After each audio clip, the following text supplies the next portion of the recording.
另外，這行政院嘛有來說發動中央指揮小組，攏總是有4道防線，對警官來測斷毒品的來源。這當中，因是建議要予一寡退休的軍人甲警察入去到校園內底來做第5級的保全。朝野立委是表示真認同，也那民間團體是呼籲講，這家庭教育應該嘛愛納入防治體系。予人合作強勢演斷，伊通米脂新型毒品最近是愈傳愈嚴重，已經甲提升做1級毒品。行政院推動修法，包括加重食毒洗車的刑責、預防性盜照等等，要建立4道掃毒的防線，甲4領查1網。包括各縣市的警察局、調查站、憲兵學校，其中因為校園內無警察調查單位，政府會推撒第5級保全，乃至退休的軍警人員。具備有安全防護的概念的一些軍警人員，這些退休以後進入到第5級保全，學校必須要跟警察單位簽訂資源協定，也就是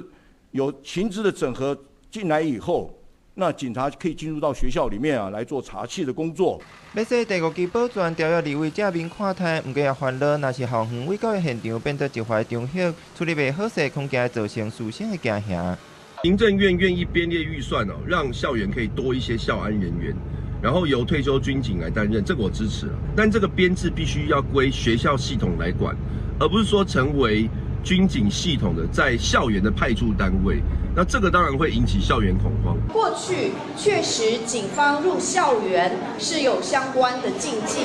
但是只要是能夠校方跟警方能夠把教育單位跟警政單位做一個好的橫向連結，大家有高度的共識，後續就是執行的問題了。中央教育產業總工會是提醒，相關辦法應該重視未成年學生的個資甲身份保護。另外，也呼籲要防止毒品流入校園，除了基本的源頭管制，其實家庭嘛應該納入防治體系，和預防網絡會當更加完整。很多的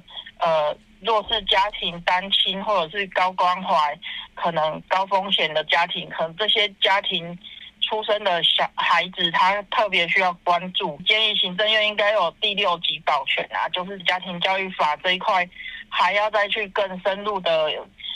要求家長的責任才對。除了校園防堵，政委桂連成也表示，未來政府會加強公共場合、學校甲網絡平台宣傳，嘛希望各縣市的政府警察單位建立檢舉專線的窗仔，方便處理任何的證據。記者綜合報道。